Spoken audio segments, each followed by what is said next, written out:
Untuk memperbarui informasi seputar penanganan bencana banjir bandang di Sumatera Barat, saat ini kita sudah tersambung dengan rekan Donald Caniago. Selamat siang, Donald Caniago. Sejauh ini seperti apa proses evakuasi dan juga penanganan banjir bandang di sana?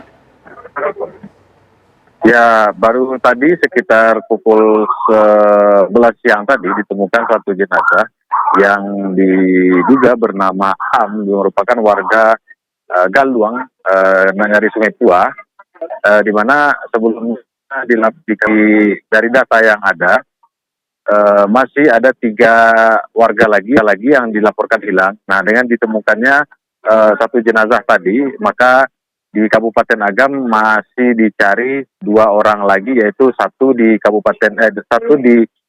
Bukit Batabuah ini dan satu lagi di Nagari Sungai Pua. Begitu, Aneh.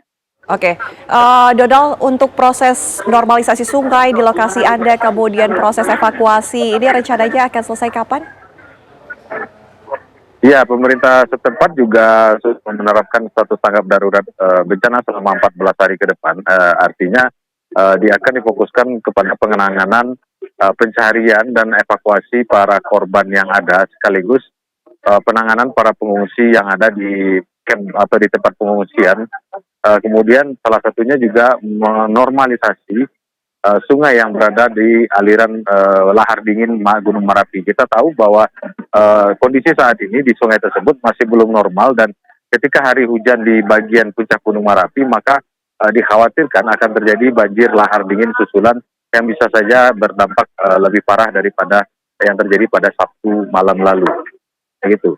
Baik, Donald, Jusuf Kalla, Ketua Umum PMI, menyarankan agar para pengungsi ini tidak lebih dari 14 hari mengungsi. Lalu seperti apa rencana pemerintah setempat, khususnya bagi mereka yang mungkin rumahnya rusak dan tidak tahu harus pulang kemana? Iya, tadi kami juga mendengar informasi dari Ketua PMI Pusat Yusuf Kalla mengatakan bahwa agar masyarakat di sini tidak lebih dari 2 minggu maksimal jika berada di pengungsian. Ini dikarenakan karena status di pengungsian ini lebih kurang representatif terhadap tekanan kesehatan maupun psikis dari para pengungsi ini. Dan kami sempat menanyakan kepada pemerintah setempat, juga mengatakan bahwa nanti akan dievaluasi ketika penanganan bencana tanggap darurat ini pada hari Jumat mendatang, yang artinya pada hari ke-7 saat pemberlakuan tanggap darurat yang diberlakukan sejak hari Sabtu pekan lalu. Begitu, Ana. Oke, Donald, apakah kemudian akan ada bantuan dari pihak pemerintah atau pihak-pihak terkait berkenaan dengan pembangunan rumah para korban yang memang sudah terkena dampak dari banjir lahar dingin? Kami belum mengkonfirmasi hal tersebut, namun tadi secara sepintas Ketua PLI juga menyatakan bahwa akan membantu pemerintah setempat dalam penanganan para pasca bencana yang terjadi pada Sabtu pekan yang lalu. Begitu, Ana. Baik, kalau melihat dari rumah-rumah warga atau posisi rumah warga yang berada di aliran sungai yang kemudian masih kita lihat aktivitas Gunung Merapi ini masih terus aktif begitu, apakah ada informasi pemerintah mungkin mencari relokasi lahan lain mungkin untuk mencari tempat-tempat yang lebih aman? Ya, wacana demikian sudah mulai bergulir di tengah-tengah masyarakat bahwa bisa saja nantinya akan masyarakat yang tinggal di bantaran sungai yang berada di aliran Gunung Merapi ini akan direlokasi. Namun hal tersebut masih akan terus didiskusikan ataupun dibahas dalam rapat terbatas yang akan dilakukan pada hari ke-7 pemberlakuan tanggap darurat banjir lahar dingin Merapi yang pada hari Jumat nanti, gitu. Oke, Donald, kami ingin konfirmasi untuk banjir bandang yang menerjang di Sumatera Barat, wilayahnya khususnya di Kabupaten Agam ini, apakah betul juga ada andil dari banjir Gunung Singgalang? Ya, banjir yang terjadi pada Sabtu malam kemarin itu merupakan 2 kejadian yang berbeda, namun pada waktu yang bersamaan.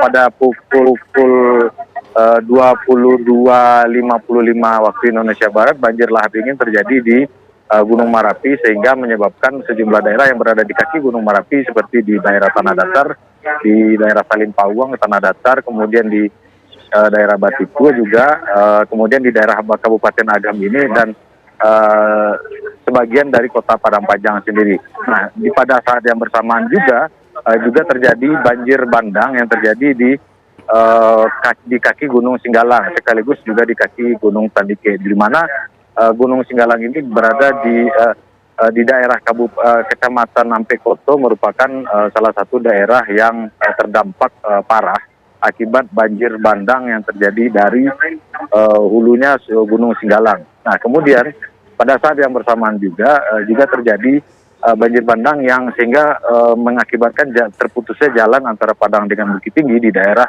Lembah Anai. Begitu, Ana. Baik, terima kasih informasinya Donald Caniago dari Kabupaten Agam, Sumatera Barat. Tetap jaga kesehatan dan juga keselamatan, Donald. Terima kasih.